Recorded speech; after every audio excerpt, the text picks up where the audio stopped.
Hey everyone, Chris Urso here with Urso Capital Partners. So, wanted to take you through our Q3 2023 overview. We've been consistent now since Q1 of 23.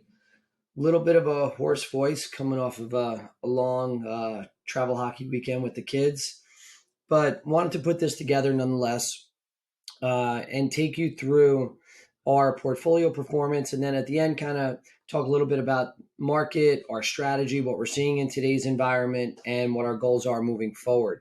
So appreciate everybody that's going to take a view here. If you have any questions throughout this, feel free to shoot an email in to info@urscapitalpartners.com. Thank you. So I get out my little pointer here. Perfect. So consistent format with the last two updates. Going to take you through kind of each segment of operations that we focus on. And we'll start with Latitude at Richmond Hill, which is located in Savannah, Georgia. It's 192 units. We're going to start with leads, tours, leases, and then occupancy. So we have about 132 leads, and that's from any source of traffic, right? Phone calls, emails, opt-ins to our website. That resulted in 45 tours and 18 leases for the quarter. Occupancy at the close of the quarter is down. It is 85.9, so just shy of 86. Previous quarter was 92.3. This particular property has run at or better than 95% occupancy since we bought it and stabilized it back in 2019. So we bought it from the developer. It was about 50-60% occupied on completion. We got it stabilized within about 4 to 6 months. And since then, it's really been one of our most steady, consistent performers. So this last quarter, it is located near a military base in Savannah. We've had, a good bit of military that's been our residents, which we're thrilled about. And we got caught in a time period where there was two relocations happening simultaneously, and we lost two groups. So we had military orders on about probably 16 to 17 residents that got relocated. And then from what we heard from the base, they're relocating other military personnel from other bases throughout the country and the world into Hunter Army. You'll see shortly, we're already starting to tick back up. It's kind of a short-term thing for us, very specific to this property, not really an indicator on market factors, more situational. But the base is heavy. When you do a deal that has a military, I don't want to say concentration because it is meaningfully less than 50%, but military exposure, you get the good with the bad. And this is one of the bad parts, I guess, if you're going to put it in that sense. But outside of that, they're fantastic residents. They're great men and women. We appreciate them tremendously, and we love having them. So no concerns from our side on that. Crescent Place, 232 units, also in Savannah. This is a 1970s property that we bought just about 18 months ago and implemented a massive renovation. If you don't recall, rebranding, $4.5–5 million of CapEx went into the property, paint, gutters, landscaping, power washing, outdoor barbecue areas, revamping pool areas, gutting the entire previous office and maintenance facility, turning it into a beautiful clubhouse with a leasing office, club room, state-of-the-art fitness center, really great space. And we've been doing interior renovations. We've completed probably about 132 units in less than 18 months of ownership. So really happy with that. We're kind of in the last 25% of the property. So we made the decision to basically push all of our renewals towards market rent, which is a meaningful jump, knowing that we were going to have to probably sacrifice a little bit of occupancy. We've surprisingly done very well. A lot of the residents have been absorbing these meaningful increases, but some just simply couldn't, which we knew was going to happen. So as we're approaching kind of the last 6 months of our business plan here, we wanted to make a full court press, and we were willing to sacrifice a little bit of occupancy. So you'll see again, that number, we're probably about 3 to 6 months out from stabilization. It's probably going to bounce between the upper 80s and low 90s until we stabilize at our target of 95% over the next 6 months. Latitude, South Portland, new development project. We finished back in 2021, end of 21, we completed it. We refinanced it very early 22. Property's been 95 to 99% occupied since. Great earner, great incremental growth. No issues there, on that front. So we'll bounce around between 95 and 98%. It's pretty consistent. Definitely a shortage of housing up in Portland, Maine. That was a big part of our thesis. Project was really well received by the market, and we've done extremely well. The Exchange at Rock Hill, sorry about that.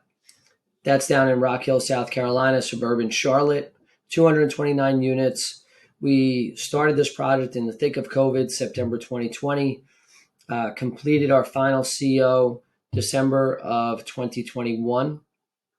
I'm sorry, December of 2022. That would have been pretty quick for the project of this scale. So we had our first move-ins in July of 2022, and we are still pushing up on trying to get stabilized to our goal of 95%. You'll see we saw pretty good increase in occupancy quarter over quarter from 76 to 84%. We're seeing steady traffic, but what you'll see shortly is we're now battling up against lease expirations, right? And we're in a market. Rock Hill has got great long-term, we're 10-year holders in this market. York County, we believe, has got a great runway ahead of it. Rock Hill has a great runway ahead of it. We were one of the first projects of scale to come into downtown Rock Hill. We leased up really well early, and it's been kind of slow. We were definitely, we saw the effects of seasonality, during last winter, slowed us down a little bit. And right now we're kind of pushing up against on working through expirations on one side and trying to, maintain occupancy on renewals and continue to fill out the remainder of our units. The reality is we're doing a great job on renewals and our resident reviews are fantastic, but people are moving for just life situations, not to go move to, the apartment community down the street or the town over. It's either a home purchase or a job relocation. So if you get 15, 16 leases in a month and you have 5 move outs, you're netting 10 at the end of the day. So you'll see we're kind of touching up on 88% shortly. We're very well capitalized there, thankfully. So no gun to the back of our head, but it's definitely, we're back to the reality of, you have to really work for your tenants. Your marketing has to be firing. Your service has to be great for your existing residents. And there's a lot of supply coming on in and around Charlotte. Thankfully, York County is not seeing really material supply between Rock Hill and Fort Mill. There's 1 or 2 projects that we're competing with that are definitely struggling on their lease ups. But, York County is a challenge. There's pretty meaningful impact fees in Fort Mill and Rock Hill. Like I said, we've seen one market rate project come on that we're competing against right now. It's a little bit smaller. It's about 80 some odd units. Nonetheless, something that we pay attention to on a regular basis. So we're going to keep pushing along. We have our sight set on 95%, and we're going to keep working it. Farmhouse Apartments, another project in lease up in Murfreesboro, Tennessee. Leads 337, tours 121. Ultimate leases 40. Again, Rock Hill, we still did 34 leases in the third quarter. Shy of our goal of 15 a month at a minimum. But we saw a really good July, August, September was a bit of a drop off. So Farmhouse Apartments in Murfreesboro being really well received, big, almost 20% jump in occupancy, quarter over quarter, which is what you want to see. No real meaningful supply in Murfreesboro. We know this market extremely well. It's benefiting tremendous growth. It just came out again. It was top 15 in the country for growth between 2017 and 2022. So continued strong demand, great quality of life, good schools, really challenging to build meaningful supply. They don't have the sewer capacity, so you have to find sites where you can create your own sewer treatment systems, which is not easy. They're not very easy on rezoning property for high density. So we're, again, ultra bullish. This is a 10-year hold for us. Listen, lease ups are you're going to have a great month. You're going to have a slow month. You're going to have to, buckle down and manage through. That's why being well capitalized is so critical. and having the appropriate debt. Rock Hill, we have 5-year debt on that. Farmhouse Apartments, we have 5-year debt on it. We don't have a gun to the back of our head. We don't have to make rash decisions. We have cash in the bank. We can keep our marketing funnel going. We can keep our staff focused and motivated. We believe in all of our developments. We know that it's going to ebb and flow. Everyone's not going to be like Portland, where we hit it at the perfect time. We delivered, right at the end of COVID and the lockdown, and we just saw a massive amount of demand spring loose, and we were filling up a building of 65 units, before it even got a CO. That's not the norm. We're looking at our developments, before we decide to move forward in a very, very kind of unique way. Hey, do we want to be in this market for 10 years? Do we want to own this asset for 10 years? And are we capitalized appropriately to hold it and manage it for 10 years? And if the answer is not yes, we're not going to do that deal. And that really goes for any deal that we're buying in today's environment. But especially our new developments, we're going into that from day one with the mindset that we want to hold and operate this high quality institutional asset for 10 years because we believe that the market has a meaningful runway to be realized and to mature into. So we focus on our end game there. It's going to ebb and flow. Cobalt Row, student housing asset that we have in Murfreesboro. It services Middle Tennessee State University, second largest state university in Tennessee behind the one and only UT. So basically, as Tennessee has continued to grow, our thesis here was that, not every kid's going to make UT. It's a highly competitive school, but they still want to go away and have that experience. And MTSU is typically the next option for most Tennesseans. And we're now in our third lease up season. We're 100% leased for the 23-24 school year. Team is doing fantastic. We're seeing anywhere between 6 to 11% increase on rents year over year. We just started leasing for 24-25. So I'm digressing a little bit, giving you a whole lot of background on the entire portfolio. But I think it's important to get insight. We have a little bit of everything from value add to core plus to new development that's stabilized, new developments that's tail end of stabilizing, new development in the throes of lease up, and student housing. So really the purpose of these updates, there's so much macro noise out there about our space, but it's really to give true and accurate visibility into what's happening into each one of our assets, on a quarterly basis, basically. So in yellow is this quarter. So we're going to look at now our in-place rents. Again, we're going to go in the same order. In-place average rent for the quarter on average occupied units was $1,624 for Latitude Richmond Hill, $1,590 prior quarter. Crescent Place continues to notch up quarter over quarter as we're taking rents from previous in-place rents of in some instances $980, and that new market rent could be as high as $1,400. So we've seen almost over a $500 increase in average rents in just 18 months on this property. We started out at $988 in June of 2022. So we've executed as good as you can possibly execute on a value add program that we've done in, probably one of the best that we've executed on in the last 15 years of being in business, to be quite frank. We had 21 move-ins. Average increase on those move-ins was about 22%. Previous quarter, we had 28. So a little bit of a dip there on what we're trying to do. We had 30 at LRH, average increase of 5%, 18 the prior quarter. Latitude at South Portland, seeing good incremental growth here now that we're stabilized. 2212 over 2197. 35 move-ins, average increase of 4.68. Rock Hill, we are in lease up. Rents are pretty much flat. We're not in a position where we're looking to raise rents. We're all focused on occupancy. We actually just cut rents, to be candid, on a handful of floor plans that have been sitting on the shelf where we had so much margin from what we underwrote on that it didn't make sense to keep them vacant. It's time to start moving product, get people in the door. Thankfully, our underwriting was done back in early 2020, and we're in a completely different rental environment in terms of face rates and market rents. So we made the decision to really, let's just start to move product here. 52 move-ins, which was great. So, I mean, a lot of moving parts for those of you that aren't familiar with lease ups. The staff, they're starting at ground zero, literally, right, on a 229 unit property. The marketing has to be going every day, outreach, online, offline marketing. Then they're working move-ins, making sure our new customers are happy on those move-ins, ensuring that units are ready, welcome packages are delivered. Then they're starting to do resident events on a monthly basis to nurture and foster the resident base while they're still working the marketing. Then they have renewals to start to work as those initial move-ins expire. You have your maintenance.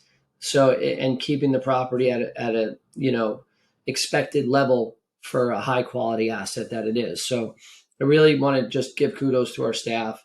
There's a lot of moving parts, and it's hard to stay motivated, to be candid with you. For that person that's in that seat every day, to keep them motivated is not an easy task. And it's not for the faint of heart, right? When you're staring at 100% vacancy the first day of your job, and you have to whittle that down to 5% vacancy. So we're getting there. Murfreesboro, Farmhouse Apartments, 1674, 1654. This is more not about moving rents. We actually have not lowered rents on this property. When you're looking at an average in-place rent, which is what we're pulling this from, it's going to be skewed until your occupancy continues to grow, because at any given month, you might have more one bedrooms that are occupied this month. So it's driving down your average in-place occupied rent, where you might fill up more 3 bedrooms next month. So that's going to take that number up, or 2 bedrooms. So again, we're not lowering rents there. We're seeing very consistent demand relative to our comps. We're in a very good place. We think we're still a good value proposition, even at our current rents. 61 move-ins, excellent for the quarter. Cobalt Row, prior rent was $643. This is per bedroom. So we have 255 units and 750 bedrooms on this property, because it's student housing, so it's rented out per bed. We've taken that up now to 680 for this current school year. Very strong, healthy growth. Our turn season happens all in a matter of 3 weeks on student housing. So leases expire July 31st across the property, and everybody moves in by August 17th. So our team has to literally sleep at the property for 3 weeks, manage multiple paint crews, multiple turn crews to ensure that all of those bedrooms and units are turned and ready for August 17th for those students that aren't staying in their unit. So we get about 240, 250 of those beds will stay in their rooms and say, hey, we're good. We're just going to renew. You don't have to do anything. The remainder, almost 500 bedrooms, have to get turned in that 3-week period. So we saw about a 7% increase year over year on those rents. Very healthy. Super happy with that. So now looking at renewals, Latitude, Richmond Hill had 27 renewals. Our move outs, as discussed earlier, is really what drove the kind of dip in occupancy there. Bad debt write-off for the quarter was 1029. Oh, sorry. The increase on renewals averaged about 6%. 1029 on bad debt. Last quarter was 4173. Again, Crescent Place, really, this has been our saving grace throughout this reposition. Never have we had this many renewals on a property that we were executing such a heavy value add program on. To be candid with you, I think it was a lot of long-term residents. The previous ownership group had the property for over 25 years. And I think there was at first there was skepticism, right? When new ownership comes in and you have a lot of long-term residents, oh, they're just going to raise the rents. They're not doing anything. But I think they appreciated the impact we had in such a short period of time to really elevate the property. And they like the asset. They like their unit. They love the enhancements. So our team really has done a fantastic job, getting meaningful increases on our renewals. And some of these are now on their second round of renewals since takeover. So almost over a 10% increase on renewals. Great job all around. Bad debt is ticking up for the quarter. I will tell you, they're going to have one more quarter probably like this is what we're seeing, but most of it's been attributed to 2 or 3 units. It's not a systemic issue. It's we had a little lapse in process and systems on this property where we missed a couple of deadlines to file evictions. So those bad debt balances accrued monthly until we were to get the evictions executed on. So we don't write off bad debt until that tenant moves out. So you can have a resident, if the average rent's $1,500, they don't pay rent for 2 months. If we miss an eviction filing, and it takes another 2 months, now all of a sudden that's $6,000 attributed to one resident if it took us 4 months. Really, our policy, your rent's due on the 1st, is late on the 5th, we file on the 15th, and then it should be about a 45-day process to execute the eviction. And we missed some deadlines. We've since fixed that and addressed it. But we have one more resident that filed bankruptcy that's carrying a large balance, so we had to then go file the eviction at the federal level. So that's gonna accrue, until we can ultimately get that resident out. But that's our story there on bad debt. Latitude South Portland, nothing real material at that property. That consists of one resident that we evicted that accrued, late fees and missed rent over the course of 2 months, basically. Given the average rents are over $2,000. Rock Hill, this was a combination of one original resident. This was probably our first eviction write-off at this property, to be honest with you, in almost now August, September, October, 16 months of being operational. So no concerns there. Farmhouse apartments, small bad debt, one of our legacy move-ins, not uncommon on a lease up. You get somebody that moves in, maybe loses a job, has a personal situation, girlfriend moves out, boyfriend moves out, something along those lines. Cobalt Row, for the quarter on something like this, the scale of this property, it's really not a bad number. It's actually down, trending downward. So no major concerns just yet. You're going to carry anywhere from 1% to 3% bad debt of your gross potential rent is really our target, depending on the class of the asset. The lower, more workforce housing, you're going to see that bad debt number be a little more close to that 3%, even 4% in some instances. We really try to normalize out at no more than 3%, with 2 being the ultimate goal. They're a little more sensitive to issues, with they have a car that breaks down, something along those lines, a health issue. They don't have the excess savings to absorb, life emergencies. So you tend to see a little bit more bad debt on that caliber of a property than something like a Latitude at South Portland or Exchange. NOI number for each respective asset for the quarter. Latitude Richmond Hill, that was basically a decline, direct result of the occupancy. And then if you follow it across here, so this is the trailing 12 months of NOI to the prior 12 months. So full year, we've had about a 21% increase in NOI, which is fantastic. Crescent Place, I've kind of shared that story. We're up for the quarter, which is consistent with moving the rents upward and increasing occupancy at higher market rents. NOI for this, over $2 million, meaningful increase on NOI here. Latitude South Portland, this actually went down. This is due to a tax accrual. So we were under accrued for the first quarter. It was a normalization when we got a tax bill in. Not uncommon. That will level out. That's not a property performance thing. That's strictly an accrual thing on that. Exchange at Rock Hill, we're seeing consistent growth in NOI there as we continue to move occupancy up. Much better than the first 12 months in terms of NOI. Farmhouse Apartments, we are now positive on operations. Last quarter, we were negative because occupancy wasn't there yet. So we've crossed that threshold where the property is covering all of our operations, not debt service. Important differentiator when you're in a lease up.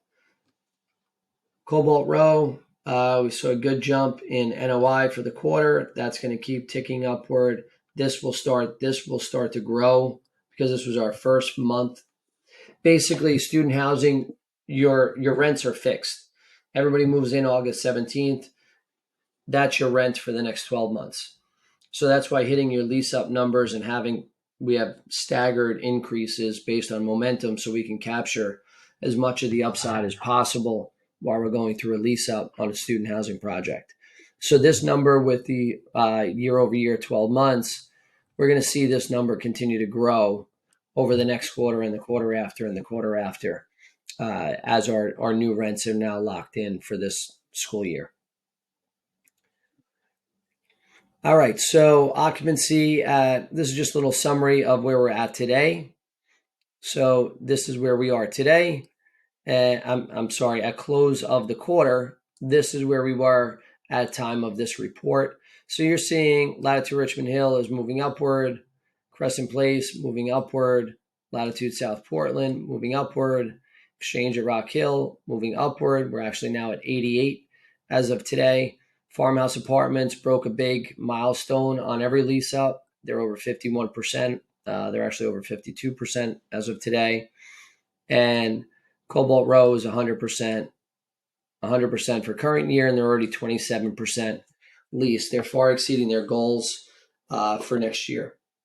So, operations, I think overall are going to be not easy. There's a lot of pressures. We are not immune to the challenges that are that are either in place right now in our space or upcoming. We're facing rising insurance costs in almost every property.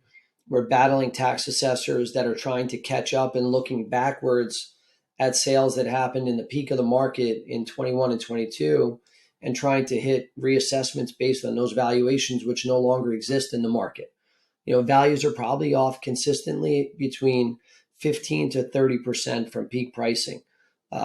We are underwriting, I'm going to touch on this in a little bit, dozens and dozens and dozens of deals that are being circulated either on and off market to really stay close to where broker guidance is, where deals are actually transacting, or how big the bid-ask gap is on certain deals. So, for those of you that aren't familiar with us, since 2009, we've acquired 24 properties, close to 4,200 units, about $387 million of multifamily acquisitions.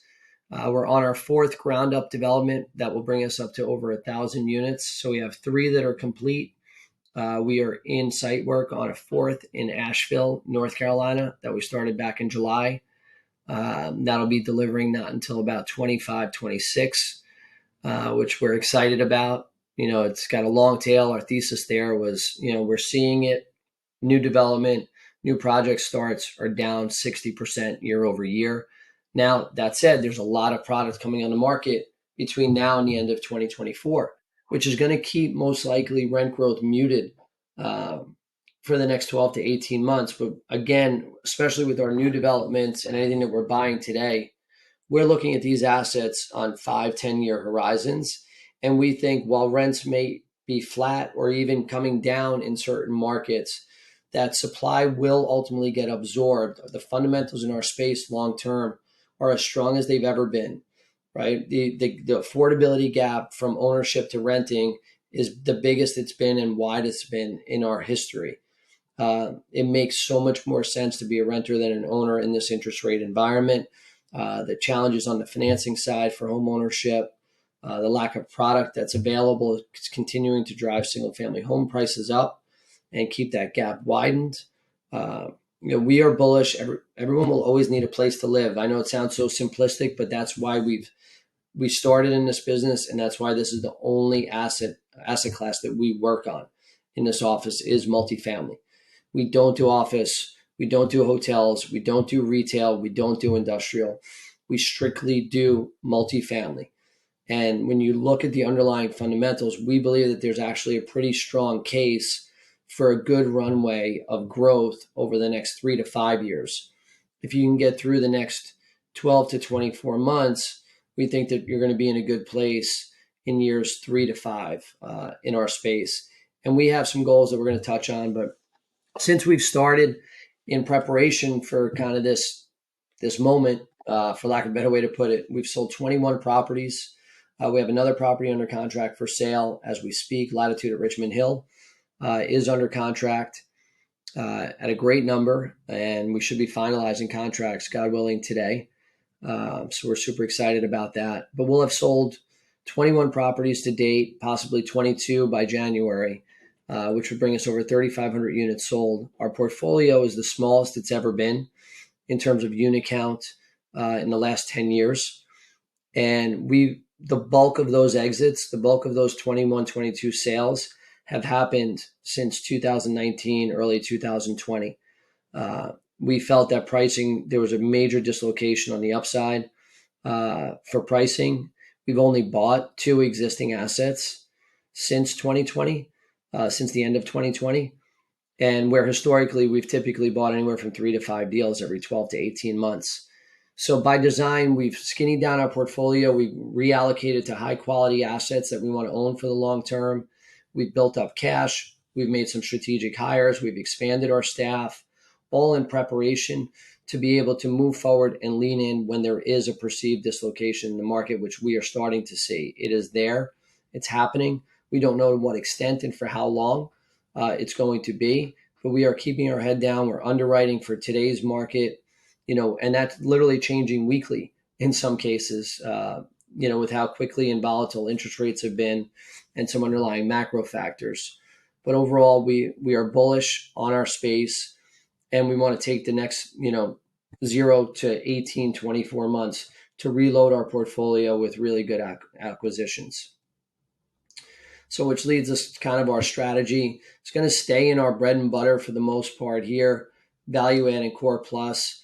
We will continue to identify, very bespoke development opportunities, but we're really looking at situations where there's some real motivation, quasi distress, maybe a lot of distress in some instances, but really motivation and sellers that are willing to kind of meet the market and transact. And that doesn't always have to be in the form of distress. We're looking at deals from public REITs that they've hit a life cycle on an asset. They don't own any other assets in this market. They want to transact, reallocate resources into a market where they have more scale. They will meet the market. Funds will meet the market. We've bought deals from funds that are selling in the absolute worst time, but they hit their 10-year horizon, they have to sell. So they will meet the market. Loan maturities are real. We're going to do a separate piece on that.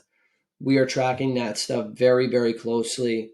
We're going to see maturities really balloon, for lack of a better way to put it, in coming 24 and first half of 25, which is going to force transactions. Not everyone's going to be able to refinance. People are going to have, given where rates are, people are going to have to transact.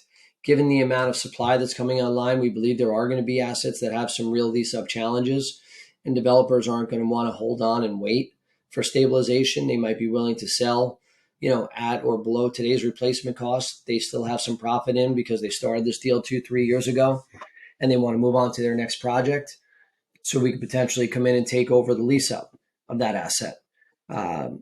Physical issues, that's our bread and butter. We love assets that need work. We're buying a deal right now. The pool's been down for 18 months and they're still 95, 96% occupied. But that's because there's some operational upside as well. They're leaving, pretty good bit of meat on the bone relative to the comps and even in-house recent leasing. So we'll go in and we'll rip out the old pool, put in a brand new pool deck, some outdoor grilling stations, and really make this a great focal point of the property and look to enhance that asset. Capital constraints kind of tie in with, potentially loan maturities, where guys they've had the asset for, 2, 3, 4, 5 years. They burn through their cash. Property needs work, or they're underwater on their financing because they didn't have a rate cap maybe, and their carrying costs and interest costs have exceeded their net income, and they need fresh capital to come into the deal and recapitalize it. Entitled land, we expect to see that with the amount of projects that are stalled and not getting started. We expect to see some developers that started an entitlement process 2-3 years ago in a very different environment. They've now gotten through all of the heavy lifting with approvals, but now the credit markets are out of whack and they can't get their deal financed. Equity is not pouring into development in this environment because it doesn't make sense, to be quite frank. Your leverage is tapped out at maybe 55%. 60% if you're lucky on new construction. So we may continue to look at, plucking off one strategic development. We have one in our pipeline already for 24 that we've been working on for 2-3 years. That location we absolutely love. That will be our next development. And maybe we try to back that up with one piece of land over the next 12 to 18 months. But really, this is our bread and butter that we're most excited to get back to and go out and acquire, 2 to 3,000 units over the next 24 months. We're going to stay within our markets. We love these markets. We've got a great history there. We've got a great track record there. We've got great relationships there that forge back, over a decade at this point.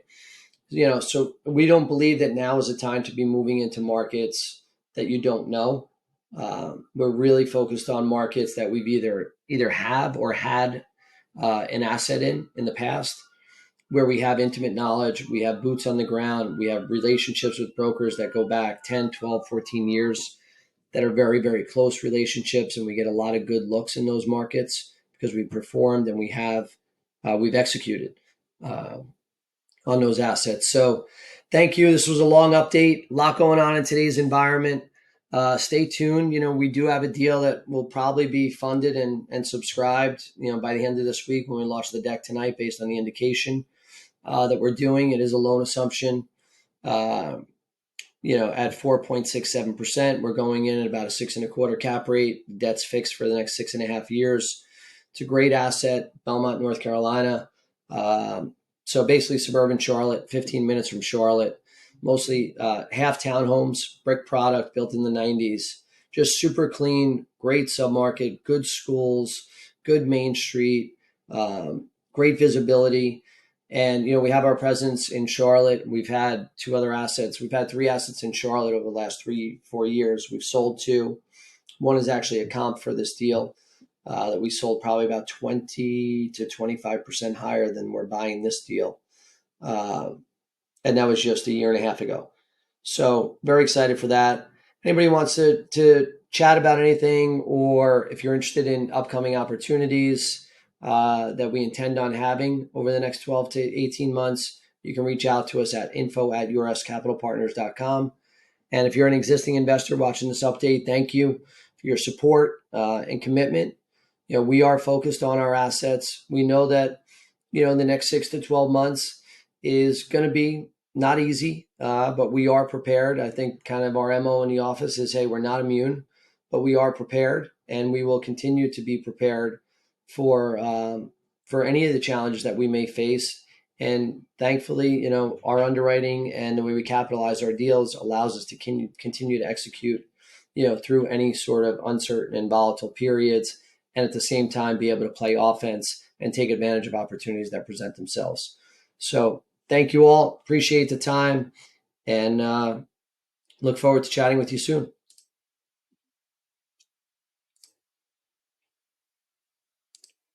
All right, let's see if I can